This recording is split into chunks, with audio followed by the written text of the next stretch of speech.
오늘의 10분 말씀. 시편 102편 1절로 11절입니다. 오늘 본문은 102편의 전반부입니다. 102편은 전반부와 후반부로 나눌 수 있습니다. 전반부는 개인의 탄식으로 시작합니다. 그리고 어둡습니다. 하지만 후반부에서는 회복의 때를 신뢰하며 희망적입니다.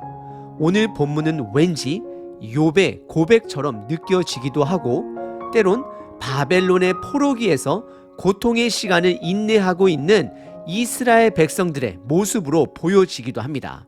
그래서 오늘 시편의 제목이 매우 독특합니다. 고난당한 자가 마음이 상하여 그의 근심을 여호와 앞에 토로하는 기도라는 제목을 가지고 있습니다. 저와 여러분들의 삶도 마찬가지입니다. 믿음의 사람들이 하나님 나라의 소망을 두고 살려고 몸부림을 치기는 하지만 이 땅에서 고통 속에 살아갈 때가 많습니다. 그래서 때론 욥처럼 이 땅의 삶이 빨리 끝나기를 바라기도 합니다. 오히려 죽음을 두려워하지 않기도 합니다. 다만 하루하루 의미 없이 살아가는 것이 괴로울 뿐일 때가 있습니다. 각 연령대마다 괴로움이 다릅니다. 10대나 20대 때는 죽음에 대한 생각보다는 불확실한 미래 때문에 두려움 속에 살아가기도 합니다. 그리고 중년인 30대, 40대, 50대는 어느 정도 하루하루 목적을 가지고 먹기 위해 살아가고 있지만 동시에 여전히 불확실한 노년과 한 해마다 달라지는 몸의 상태를 느끼며 살아가게 됩니다. 그리고 60대, 70대가 되면 주변 사람들 중에 한 사람씩 사라져가는 것을 보게 됩니다. 그리고 노년의 시기인 80대, 90대, 100세가 되면 하루하루 의미를 부여하며 살아가지만 삶에 실질적으로 한계를 많이 느끼게 되고 이제는 죽음을 문득 생각하게 될 것입니다. 결국 예배자의 삶은 하루하루 속에 하나님을 끝까지 찾는 것이고 하나님께 돌아가는 것이고 그분에게만 소망이 있음을 고백하게 되는 것입니다. 시편 102편의 시인은 욥처럼 응답하여도 하나님의 응답이 없어 괴로워합니다. 그래서 하나님만이 소망이 됨을 고백합니다. 하나님께서는 이 102편의 시인의 마음을 통하여 끝까지 하나님만이 소망이 됨을 붙들게 하십니다. 혹시 현재의 삶에 어떤 이유로든 의욕이 없으신가요? 동기가 없으신가요? 살다 보면 그럴 수 있습니다. 다시 하나님을 찾기를 바라고 하나님 안에서 소망을 두는 자 되시길 바랍니다. 그것이 저와 여러분들이 끝까지 포기하지 말아야 할 예배가 되는 것입니다. 내가 비록 오늘 하루 숨만 쉴지라도 하나님을 찾는 것이 우리가 포기하지 말아야 할 예배가 됩니다. 함께 인내하시는 하루 되시길 바랍니다. 오늘 본문은 크게 두 부분으로 구분할 수 있습니다. 첫 번째는 시인의 부르짖음입니다. 나의 기도에 응답해달라 시인은 부르짖습니다. 두 번째는 구체적인 부르짖음의 내용입니다. 첫 번째 부분은 시인의 부르짖음입니다. 1절과 2절입니다. 여호와여 내 기도를 들으시고 나의 부르짖음을 주께 상달하게 하소서. 2절 나의 괴로운 날에 주의 얼굴을 내게서 숨기지 마소서. 주의 귀를 내게 기울이사 내가 부르짖는 날에 속히 내게 응답하소서. 1절에서 시인은 나의 기도와 부르짖음을 들어달라라고 간청을 합니다. 그리고 2절에서는 그 간절함이 빨리 대답해 주기를 바라는 간청으로 확장됩니다. 그래서 1절에서는 나의 부르짖음을 주께 상달하게 해 주소서라고 기도를 하고 2절에서는 내가 부르짖는 날에 속히 내게 응답하소서라고 고백합니다. 하나님은 시인의 감정을 우리들에게 허락해 주셨습니다. 때론 우리들의 기도와 부르짖음이 하나님께 응답되지 않는 것처럼 하나님께서 침묵하시는 것처럼 느껴질 때가 있습니다. 그럴 때 하나님께 나의 기도를 들어달라 간청할 수 있고 2절의 고백처럼 나의 부르짖음에 속히 응답해달라 애원할 수 있습니다. 가장 중요한 것은 하나님이 침묵하신다 할지라도 끝까지 그분 안에 거해야 합니다. 비록 우리의 인내심이 부족하고 하나님의 때를 이해하지 못한다 할지라도 하나님을 찾는 것이 우리들이 마땅히 드려야 할 예배가 되는 것입니다. 오늘 본문의 첫 번째 부분은 시인의 부르짖음입니다. 들어달라 간청하고 속히 응답해달라 재촉하고 있습니다. 두 번째 부분은 그 부르짖음의 구체적인 내용입니다. 3절부터 11절입니다. 시인은 총 5가지로 그의 고통을 토로합니다.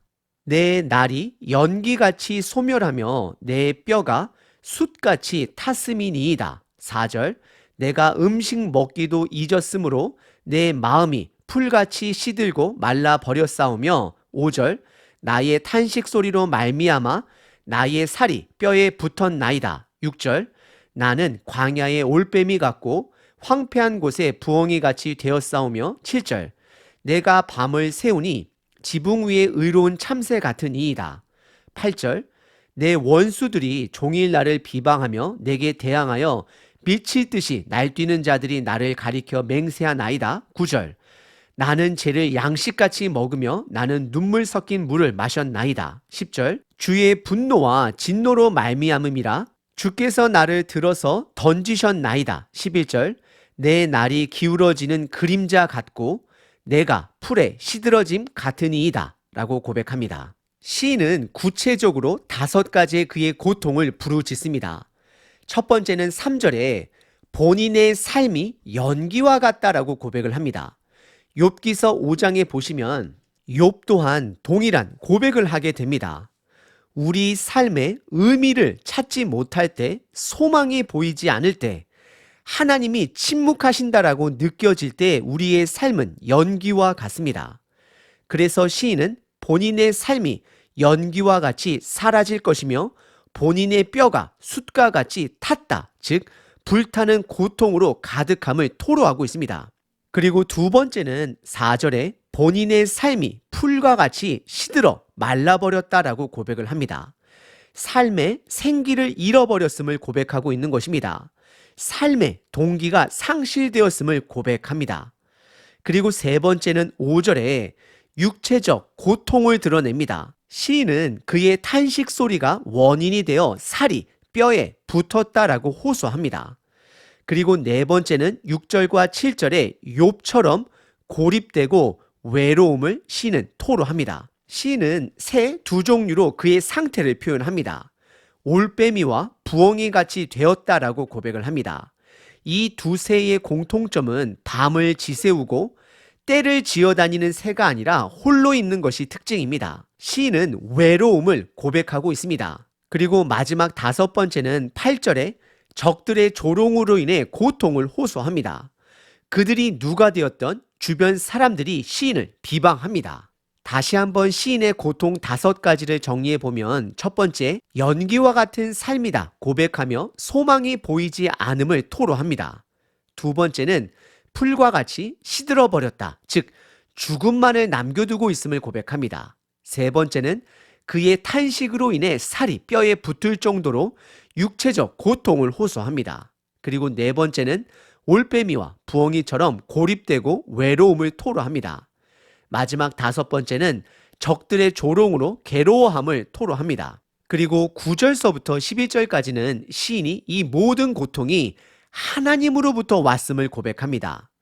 욥의 고백과도 매우 흡사한 부분이기도 합니다. 욥은 원인을 알 수 없는 고통 속에 분명한 것은 그 고난 또한 하나님이 허락하셨음을 인지합니다. 하지만 정작 그가 괴로워했던 것은 고난 자체보다도 이유를 알 수 없는 고난으로 인한 것이었습니다. 그래서 욥도 그리고 오늘 본문의 시인도 신뢰할 수 있는 것은 오직 하나님 한 분 되는 것입니다. 왜냐하면 고난도 하나님이 허락하셨다라면 다시 그 고난을 거둬가시고 회복시켜 주실 분도 하나님 한 분 되심을 신뢰하고 있는 것이기 때문입니다. 그래서 시인은 9절에 본인의 괴로움을 타고 남은 재를 음식으로 먹는 것과 같고 눈물 섞인 물을 마시면서 살아간다라고 고백을 하고 10절에서는 이 모든 고통은 주의 분노와 진노 때문이다라고 고백을 합니다.